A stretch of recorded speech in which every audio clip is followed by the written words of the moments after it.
Platforms have really exploded in the last few years in particular. Platforms have been around from ancient Greece actually, if you really think of it. The Greek agoras were platforms, medieval marketplaces in Europe were platforms. More recently, the telephone, the telegraph and credit card networks were all open architectures connecting multiple participants.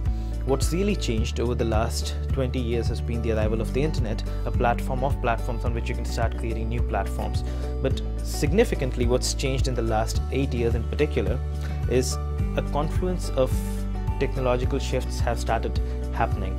The first is that connectivity exploded. Everything started getting digitized. When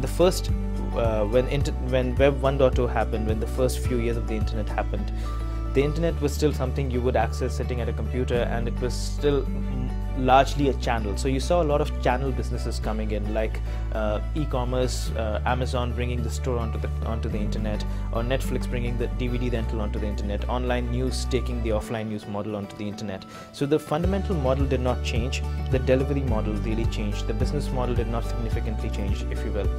But what happened after the smartphone revolution was that connectivity exploded. The internet was something that was with you all the time now, that allowed you to digitize your location, which allowed things like Uber to happen.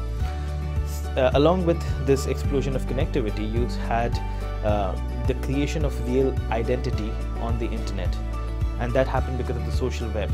Back in 2002-2003, if you'd used the internet, you would be in an anonymous chat room not knowing whether you were talking to a guy or a girl. But post-Facebook, what really happened was that we started seeing a real identity coming up on the internet, which enabled what we now today see as the sharing economy and a whole range of other peer-to-peer, human-to-human business models. Data helps to inform us about the market. It helps us to understand who to trust, who not to trust, who to do business with, who to have an interaction with. And once you have these things, you have a connected global base of producers and consumers, you have some mechanisms for trust and reputation, and you have data to constantly determine these factors. Connectivity is increasing beyond smartphones. It's about embedding a sensor into anything, and so any object, any machine, any part of a supply chain, any part of a process can now participate on a platform business model, which fundamentally changes the kinds of opportunities that are there in traditional industry, in heavy industry, in more B2B scenarios as well. The kinds of shifts that we saw in the B2C environment are now moving towards B2B as well, and I believe that the idea of platforms is going to be something that is going to be relevant for every industry going forward.